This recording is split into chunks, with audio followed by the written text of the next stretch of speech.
Buenas tardes. Hoy, martes 3 de diciembre del año 2024, doy inicio a la charla número 92 de Radiografía del Imperialismo Británico. Como expresé en el último encuentro, la situación de enfrentamiento de guerra civil entre Juan Manuel de Rosas y Estanislao López contra el general Juan Galo de Lavalle estaba cada vez peor. El domingo 26 de abril de 1829, Lavalle, con 1000 hombres, enfrenta a una coalición federal de 7000, de los cuales 3000 eran indios araucanos que respondían a Rosas, ¿no es cierto? Y pese a la abismal diferencia, 7000 contra 1000, el resultado era parejo hasta que las tropas de Lavalle se quedaron sin caballada de repuesto y ahí fueron derrotados. Enterado que el general José María Paz en Córdoba había derrocado al general Juan Bautista Bustos y se había hecho nombrar gobernador de Córdoba,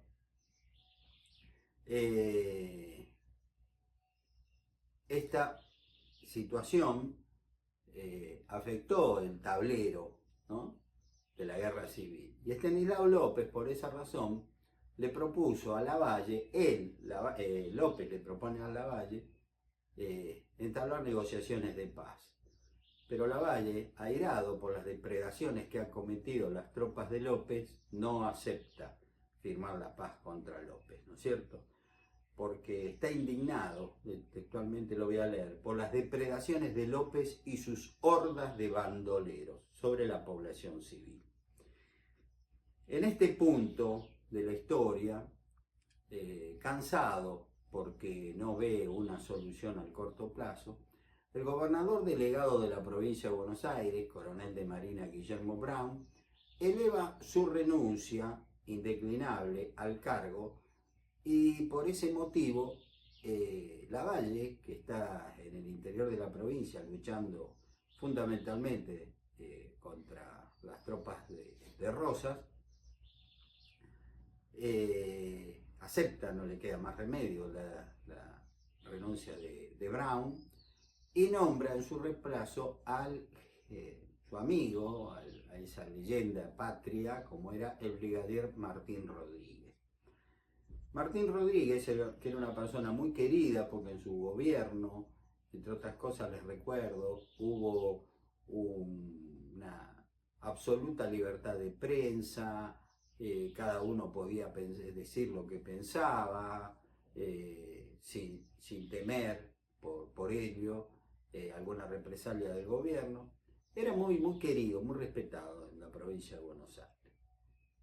Y aparte tuvo un gobierno, como ya manifesté en su momento, verdaderamente progresista. Tal es así que lo van a acompañar el lunes 4 de mayo de 1829 como en un gabinete de gente bastante importante. Como el ministro de Guerra y Marina, el general Carlos de Alvear. Ministro de Gobierno y Relaciones Exteriores, Salvador María del Carril. Ministro de Hacienda, José Manuel Díaz Vélez, creándose además un consejo de gobierno presidido por el brigadier Miguel Soler, formado por el brigadier Juan Martín de Porredón y los generales Juan José Viamonte, Francisco de la Cruz, Tomás Guido y los señores Manuel Antonio Castro, Diego Zabaleta, Manuel Gallardo, Domingo Guzmán, Valentín San Martín y Bernardo Campo. Es decir, gente sumamente calificada, gente que ha tenido actuación en distintas partes de nuestra historia, en puestos claves, por ejemplo, Juan Martín de Porredón, director supremo hasta 1819, el gran proveedor del general José de San Martín para que él pudiera realizar la hazaña de cruzar los Andes y liberar a Chile. O sea que era gente muy, muy capaz, que le quisieron respaldar no quizá a la revolución y al derrocamiento y fusilamiento de Dorrego, pero sí a una transición para terminar con esta guerra civil que a nadie le beneficiaba. Durante el mandato del brigadier Martín Rodríguez se va a sancionar, él era gobernador delegado, el verdadero gobernador seguía siendo el general Lavalle, un decreto muy importante que tiene que ver con nuestras Islas Malvinas, el decreto del 10 de junio de 1829, por el cual se reconoce a un gobernador en el cargo, que va a ser el señor Luis Bernet, y eso tiene mucho que ver sobre nuestros derechos, sobre esos archipiélagos usurpados por el imperialismo británico el jueves 3 de enero de 1833. Solo nombro en este momento este decreto tan importante del 10 de junio, del miércoles 10 de junio de 1829, pero no voy a extenderme más porque sí lo voy a hacer cuando empiece el capítulo, el que he denominado Islas Malvinas. Lavalle se da cuenta que está en un verdadero atolladero porque Rosas desde el interior de la provincia impide que lleguen ganados para alimentar a la ciudad de Buenos Aires, lo cual sería el talón de Aquiles de su posición, y por ese motivo considera que no tiene otra salida que ir a hablar directamente con Juan Manuel de Rosas, directamente, ¿no? Nada de enviarle un parlamentario, no, la cosa es urgente, así que ya vamos a tomar el toro por las astas, digamos, ¿no? Yo tengo que hablar con Rosas para ponerle un alto a esta situación. Así fue que, acompañado tan solo por un edecán, salió de la ciudad de Buenos Aires cabalgando en dirección donde él calculaba estaba el campamento de Juan Manuel de Rosas. Pasaron un par de horas internándose en las Pampas y de pronto fueron detenidos por una partida federal que vio a dos hombres, ¿no? Dos militares que no sabían quiénes eran, porque vuelvo a repetir, en esa época no había fotografía, nadie, el que no lo había visto alguna vez a Lavalle no sabía cómo era, tenía más o menos una idea de quién era, pero bueno. Entonces cuando esta partida federal lo intercepta, le dan el grito de alto, le dicen, ¡alto! ¿Quién vive? El general Lavalle, fue la seca respuesta de Lavalle. Los miembros de la partida no salían de su asombro, no sabían si era verdaderamente Lavalle o era un loco que se hacía pasar por Lavalle. Pero comprendieron rápidamente que estaban frente al verdadero, porque Lavalle, con una voz de mando, le dijo, ordene usted que un hombre vaya a avisarle a su jefe que aquí está el general Lavalle y que necesita un vaquiano que lo conduzca al campamento del coronel Rosas. El oficial, a cargo de la partida, desmontó, por supuesto que obedeció la orden impartida, envió un chasqui, digamos, a decirle a Rosas, mire, lo tenemos acá al general Lavalle con un ayudante, con un edecán. Bajó el oficial federal, saludó como se acostumbraba en ese momento, tocándose así el sombrero. Lavalle hizo lo propio y con una sonrisa se pusieron a arreglar la cincha de los caballos y todo eso, y a charlar de cosas baladíes, ¿no? Digamos, antes de continuar la marcha. Al rato, escoltado por la partida federal, Lavalle y el edecán van hacia el campamento de Rosas. Cuando llegan, se entera que Rosas no está en el campamento. Entonces, qué contrariedad. Pero Lavalle, muy suelto de cuerpo, le pregunta, ¿cuál es la tienda de Rosas? Este oficial le dice, mire, es aquello. Bueno, perfecto, me voy a tirar un rato porque estoy cansado. Se fue a dormir. sea, no se sacó ni las botas ni las espuelas, digamos, directamente en el catre donde dormía Rosas, se fue a dormir. Pasan las horas, llega Rosas al campamento y, como se acostumbra en cualquier unidad militar, el jefe pregunta, ¿alguna novedad? Sí, mi coronel, porque era coronel de campaña Rosas en ese momento. Sí, mi coronel, está en su tienda descansando un hombre que dice que es el general Lavalle. Yo, por la duda, lo he dejado ir a descansar. Allá en la enramada está tomando mate, está comiendo bizcochitos, su edecán, el oficial que la acompañaba. Perfecto, dice Rosa. Se dirige a la tienda, abre la tienda, la cortinita, digamos, lo mira y sonriendo dijo, sí, es Lavalle, déjenlo dormir. Bueno, al rato le manda a una negra sirvienta que había ahí con un mate para despertarlo. Y cuando esta mujer sale, o sea que ha tomado el mate, entra Rosas a la tienda y le dice, duerme usted muy tranquilo.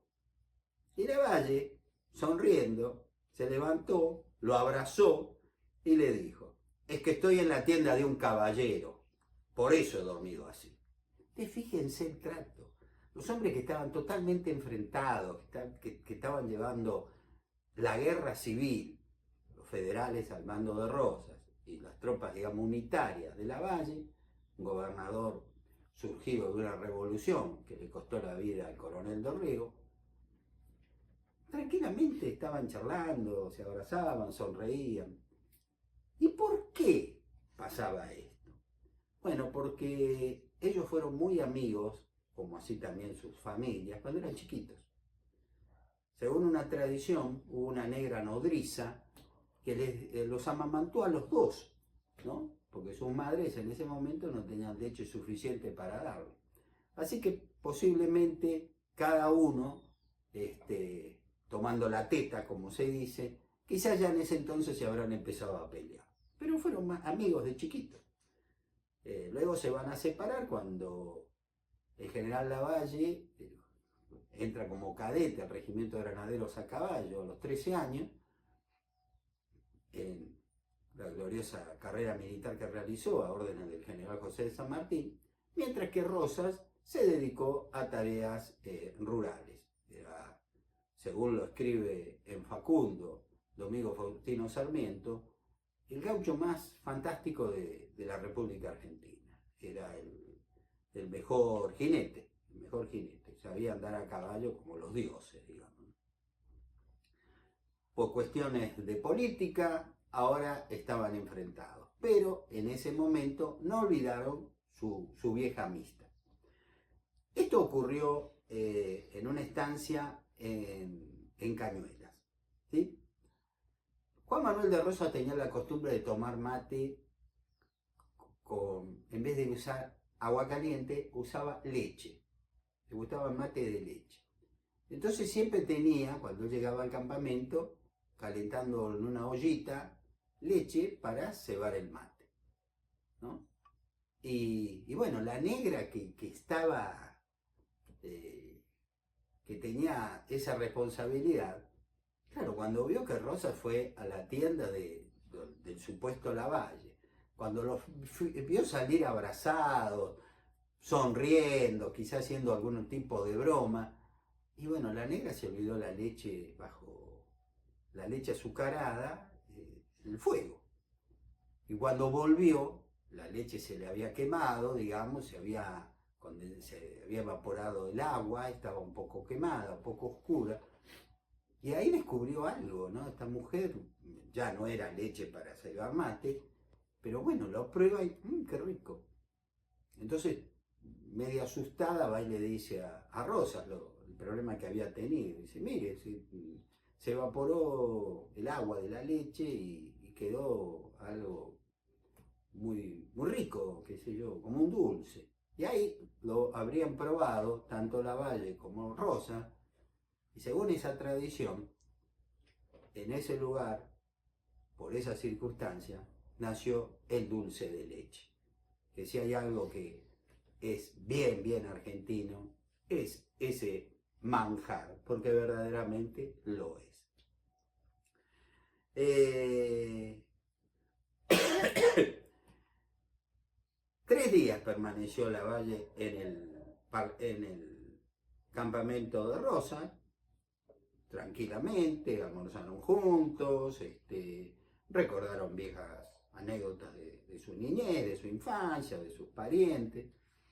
Y en esos 3 días van a concluir con la firma del llamado Tratado de Cañuela, por el que acordaron cesar las hostilidades, elegir a la mayor brevedad a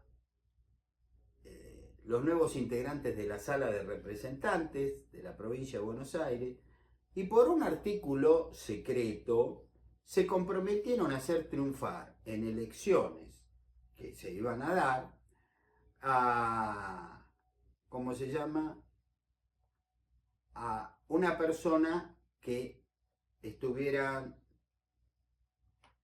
que contara con el apoyo tanto del grupo federal como del grupo unitario. De ese modo, al realizarse estas elecciones, va a resultar triunfante, para que, digamos, en estas elecciones apañadas por ambos bandos, triunfara el general Juan José Viamonte. Lavalle estaba totalmente arrepentido de lo que había hecho, se dio cuenta que los políticos lo habían manejado y verdaderamente no veía el momento de terminar con todo esto y de pasar a un segundo plano y ya está. No tenía ninguna ambición política, totalmente diferente a lo que acontecía con Rosas.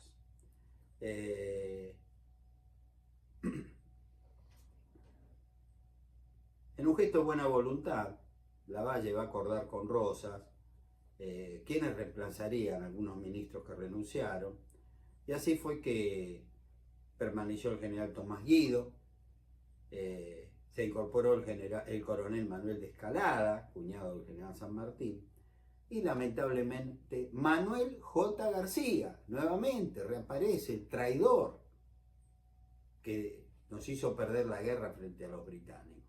¿Y por qué? Porque tanto Lavalle como Rosas comprendieron que con este hombre los poderosos súbditos de su graciosa majestad y sus poderosos intereses se iban a quedar tranquilos, ¿no? Era una forma que Juan José Viamonte pudiera gobernar. Rosas valora ese gesto de Lavalle y así se vuelven a reunir el 24 de agosto de 1829, ya en la ciudad de Buenos Aires, y firman el llamado Pacto de Barracas, por el cual ratifican que Viamonte sea el nuevo gobernador y que lo acompañen representantes de los dos bandos. Es más o menos lo que le acabo de decir, pero ahora se lo hizo por escrito. Lavalle, antes de abandonar el cargo, recibió un pedido de Juan Manuel de Rosas para que le abonasen 24.000 pesos fuertes, que era una fortuna, por el envío de vacas que había enviado a la ciudad de Buenos Aires para el consumo de la población, que, vuelvo a repetir, estuvo a punto de quedarse sin comida. Y Lavalle firmó las órdenes de pago correspondientes y dejó en el gobierno, cuando le entrega el gobierno a Viamonte, en caja 200.000 pesos fuertes, que era verdaderamente una fortuna. Porque Lavalle, al cual se puede criticar por lo que hizo, por el golpe de Estado que derrocó a Dorrego y luego, peor, por su fusilamiento, era un hombre decente. O sea, no se llevó un peso. ¿Y qué fue de su vida? Bueno, se acordó que Lavalle se iba a retirar, se iba a ir de Buenos Aires. Rosa supuestamente también se iba a dedicar a sus tareas rurales en Buenos Aires, pero Lavalle se va lejos, se va a la banda oriental.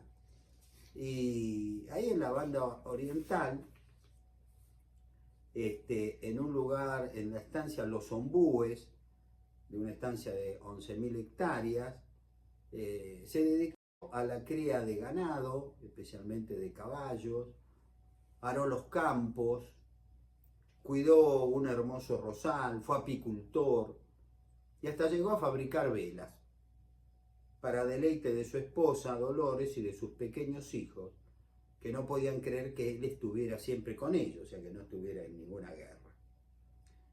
Trabajando con mucho empeño, con una rígida y sana economía, más la ayuda de varios amigos, Lavalle logró adquirir esa propiedad en 1832. Se la habían dado tipo en un arrendamiento, pero la hizo producir tan bien que obtuvo el dinero para comprar los ombúes.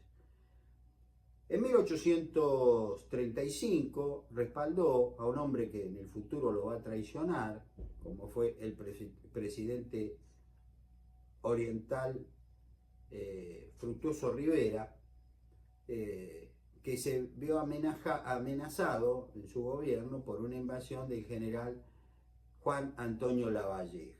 Yo ya he explicado que estos hombres se tenían pica, digamos, entre sí. Y Lavalle, bueno, salió en respaldo de Rivera. Pero apenas logró calmar las aguas del estado de Montevideo, que era el primitivo nombre de la República Oriental del Uruguay, volvió a su amada estancia, Los Ombúes, y confesó en carta a un amigo de Buenos Aires, que se había convertido en un mercachifle. Y risueñamente agregó que ese cambio de vida no le había costado en lo más mínimo. O sea, estaba muy feliz de haberse alejado de la milicia, de haberse alejado de la política. Se dio cuenta que lo habían usado y que lamentablemente sobre su corazón siempre va a llevar como un estigma, porque lo padeció, sinceramente lo padeció, el haber fusilado al coronel Manuel Dorrego.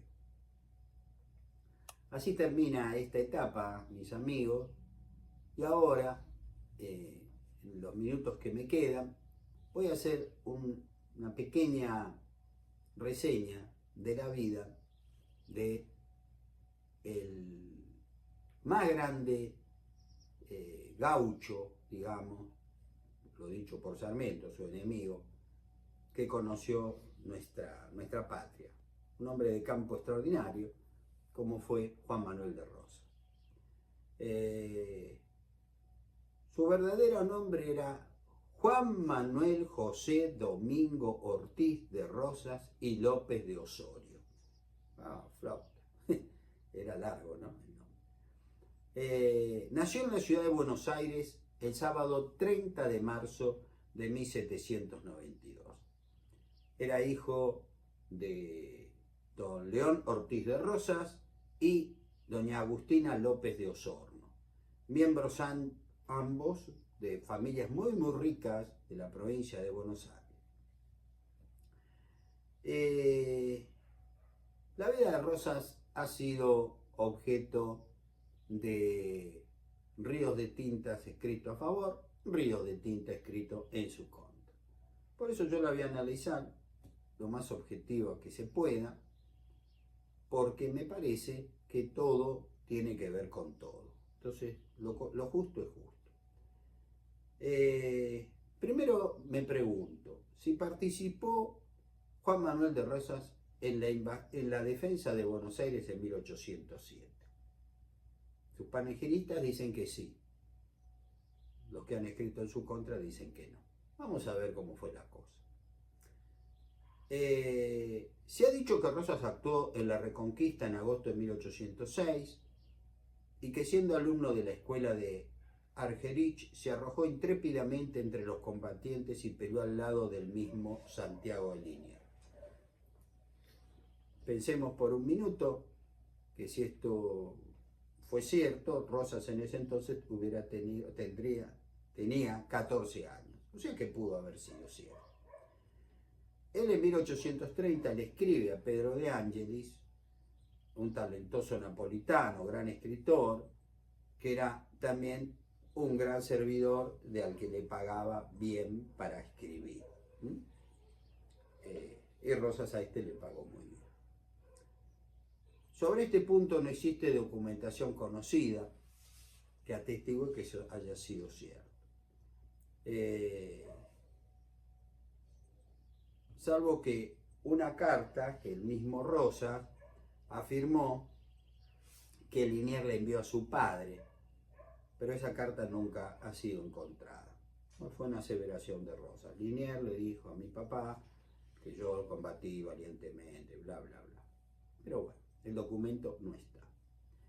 Adolfo Saldías afirmó que estaba en poder de Manuelita Rosas, la hija de Juan Manuel. Pero lo cierto es que el mismo Saldías, que publicó los papeles de Rosas, no la incluyó en su obra. Lo que da que pensar si verdaderamente esa carta existió. Los que han escrito sobre los hechos de la Reconquista, así como con las crónicas del momento, las actas del Cabildo, memorias, están de acuerdo con destacar el entusiasta apoyo popular que tuvo la marcha de Liniers, tanto que hubo niños que se mezclaron con las tropas el 12 de agosto de 1806 para combatir a los invasores británicos. El historiador Francisco Seguí, en su obra Los últimos 4 años de la dominación española, nos dice que los sucesos del día 10 de agosto, toma de Retiro y pérdida por los ingleses de una cañonera y una corbeta, hicieron concebir tantas esperanzas y alegrías que se sumaron a la resistencia considerable número de vecinos y hasta niños de todas las clases, los cuales a porfía con el mayor ardor y entusiasmo auxiliaban a nuestra gente, arrastrando la artillería por nuestras calles y precipitándose sobre el enemigo con indecible coraje en las acciones de los días 11 y 12 de agosto. Consumada la Reconquista, se exalta el espíritu público. Un hálito guerrero invade y domina las manifestaciones de la vida de los porteños. Y si bien todos saben que van a tener que volver a combatir con los británicos, porque sus naves, a propósito, se dejaban ver en el río frente a Buenos Aires, todos estaban contestes en que los iban a volver a vencer. Jóvenes de 12 a 15 años de las principales familias, con aprobación de las autoridades, formaron una compañía que fue recibida por Liniers en el fuerte. Se pasa lista, se les manda colocar a los bisoños sus escarapelas y se le entrega el diseño de su uniforme, según lo dice un viejo manuscrito, un diario, llevado por un soldado del cuerpo de Patricio, a lo que ratifica todo lo que les acabo de decir. La formación de los nuevos cuerpos se realiza inmediatamente, se expande el espíritu guerrero, las autoridades imparten órdenes para la instrucción militar de los habitantes, que aprenden a manejar fusiles de guerra, y hasta los colegiales lo hacen en las propias escuelas. Se acentúa y crece el ardor patriótico, se desea evitar nuevas sorpresas y rechazar la próxima invasión que se intuye y flota en el ambiente como cosa inevitable, fatal. La nueva invasión que se esperaba estimula la acción general para preparar el rechazo. El gobierno, por un bando, dispuso que las tiendas, pulperías y casas de oficios no debían abrir antes de las 8 de la mañana para que, desde las 6 hasta las 8, todo el pueblo estuviera aprendiendo a manejar fusiles y cañones, sin excepción de personas que pudieran afectar esa formación militar, a los voluntarios gustosos, así se los denominó. El capitán don José Gascón, en una de sus cartas al doctor Echevarría, expresa: aquí se ha dictado ley marcial. Los muchachos han presentado un memorial pidiendo se los destine en todo cuanto permitan las fuerzas y Liniers ha aceptado sus deseos. Hasta las mujeres ensayan en disparar el fusil y por todas partes no hay otra conversación que el entusiasmo y el deseo de pasearse en el campo de Marte para vencer 1 o 2.000 ingleses. Tal era el entusiasmo de los muchachos que formaban guerrillas, figurando unos como ingleses y otros como españoles, y entablaban combates, o sea, se fingían combates entre la muchachada, entre los jóvenes, que se atacaban con ardor con cañas en forma de sables, pistolas y fusiles, ¿no? Y se tiraban piedras, se arrojaban piedras. Concurría mucho público al ver estas peleas, ¿no?, figuradas entre ingleses y españoles que llevaban a cabo los jóvenes, con tanto entusiasmo que se produjeron graves heridas, por lo cual el gobierno dijo, no, basta, se acabó este circo, si es que nos invaden, aguanten que ya van a tener cómo luchar.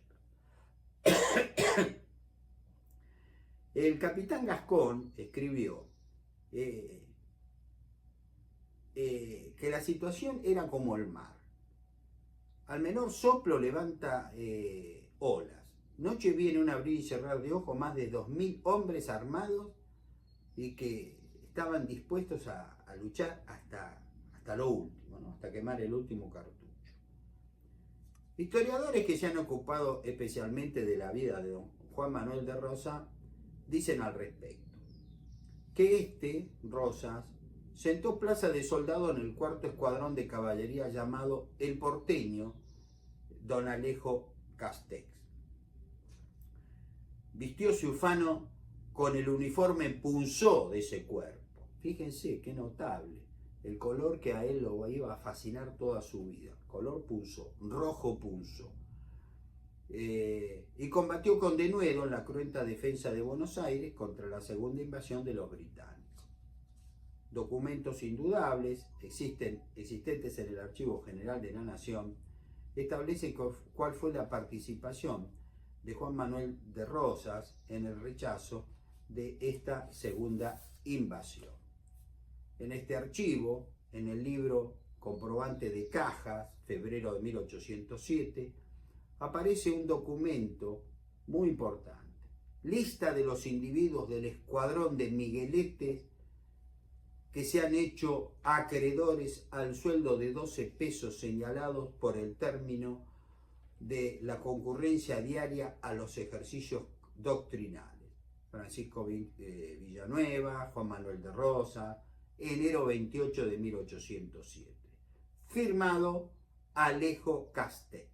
Bueno, con este documento, que obra en el Archivo General de la Nación, se comprueba que Juan Manuel de Rosas está incorporado a ese escuadrón de Miguelete, que tiene un uniforme punzó,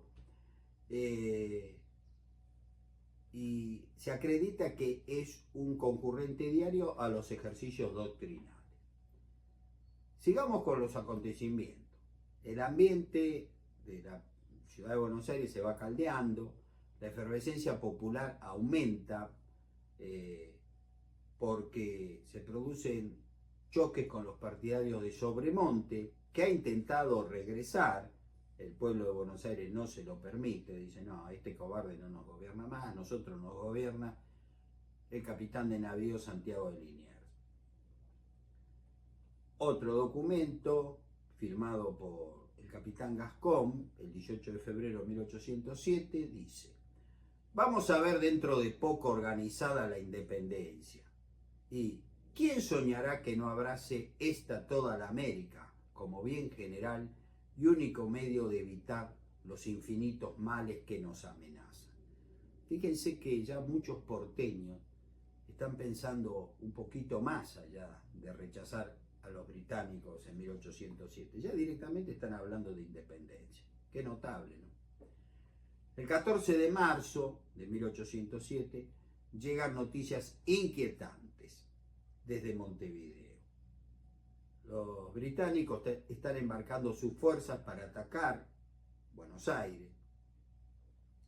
2 días más tarde corre la voz de haber aparecido buques frente a la ensenada, y el día 18 anota el autor, Gascón, en su diario, que han pasado revista de comisario a los cuerpos con gran solemnidad. Ese día se escribe: en pie de la lista del escuadrón de Migueletes, segunda compañía, marzo de 1807, se encuentra como soldado presente Juan Manuel de Rosas. Hasta ahí estamos todo bien, todo indicaría que Rosas estaba alistado y listo para combatir frente a las tropas invasoras del teniente general John Whitelaw. En el mes de abril se comenta la aparición de buques británicos que bloquean el puerto de Buenos Aires, y se asegura que los indios de la costa de Chile intentaban venir contra esta capital, cosa que no ocurrió, pero no me hubiera sorprendido que hiciera, porque los araucanos, por lo general, siempre estuvieron en contra de nosotros. Esa es la realidad. Se pasa revista nuevamente a los Migueletes, figura como presente Juan Manuel de Rosas, y como condición de soldado. El 1 de junio de 1807 se señala que han llegado a Montevideo 2.000 hombres de refuerzo más desde la posesión del Cabo de Buena Esperanza, África. ¿Y cómo se sabía esto? Por traidores españoles, bien pagos por los ingleses, que eran encargados de difundir todas estas noticias, en este caso ciertas, pero en otras cosas verdaderamente falsas, para hacer creer que venía una fuerza invasora monstruosa. Que lo fue, vinieron 9.000 hombres, pero hacían creer que venían muchísimos más. ¿Para qué? Para evitar el enfrentamiento, para que nuestras bisoñas tropas porteñas se rindieran, sin lucha. En la lista del escuadrón de Migueletes, en junio de 1807, nuevamente segunda compañía, ya no aparece Rosas como presente, sino que se anota que está en su casa enfermo. Su poca edad, el ejercicio y acaso la gran tensión nerviosa en que se vivía fueron la causa determinante de su enfermedad. En la segunda quincena de junio es una preparación intensísima, porque saben que están prontos a combatir contra los británicos. El 27 de ese mes, el capitán Gascón anota en su diario: en este día se divisan cerca de 100 velas, 100 naves, que están reunidas para estar listas para su desembarco. Se sabe que las fuerzas son de 5.000 hombres, en realidad fueron 9.000, 160 velas, donde traían 600 caballos. No vinieron tantos caballos. O sea, disminuye en esta apreciación de Gascón el número de combatientes, 5.000, que en realidad fueron 9.000, y se aumenta excesivamente el número de caballos, 600, que ni por asomo llegaron a esa cifra. Posiblemente no hayan llegado a un centenar. En la noche el pueblo se prepara a la defensa con imponderable entusiasmo, y al día siguiente se sabe que los ingleses se recostaron hacia la ensenada y se dijo que habían desembarcado, lo que así aconteció. Al fin, ya los invasores pisaban nuevamente tierra nuestra. Pronto sabría que ello les costaría, porque el pueblo vencedor en la reconquista, preparado ahora en la defensa, mandado por jefes de su elección, se habría de mostrar su decisión inquebrantable.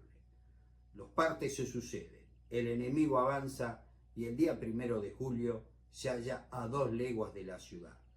Se toca Generala a las 3 de la tarde, con tiros de cañón y repiques de campanas del cabildo y de todas las iglesias. El momento es solemne. A las 4 de la tarde todo el mundo en masa estaba solo esperando que nuestros generales les dijeran dónde caminar como ellos deseaban, o sea, a dónde debían marchar. El día 2 de julio amanecen nuestras tropas formadas en línea de batalla frente al invasor que rehuyó el combate. Aquí me voy a detener porque lo que acontece, si bien ya lo he relatado en su momento, en charlas anteriores, me parece que merece ser un conocimiento que merece ser refrescado por la importancia que este tuvo. De este modo, mis queridos amigos, doy por concluida esta charla 93, en la que estoy analizando el comportamiento del joven Juan Manuel de Rosas en la invasión británica de 1807. Sin más, me despido, les digo que estos días han sido de mucho trabajo, ustedes no saben lo que cuesta la presentación de un libro, y hace poco presenté otro, porque quiero verdaderamente que el miércoles 11 de diciembre, o sea, dentro de 8 días, podamos pasar un momento muy especial, muy agradable, con la presentación del tomo 1 de Radiografía del Imperialismo Británico, que va a abarcar desde 1375 a 1805. Así que bueno, esperando contar ese día con la mayor cantidad de amigos que me siguen por este medio, me despido de ustedes como siempre, hasta la próxima semana. Que tengan ustedes muy buenas tardes.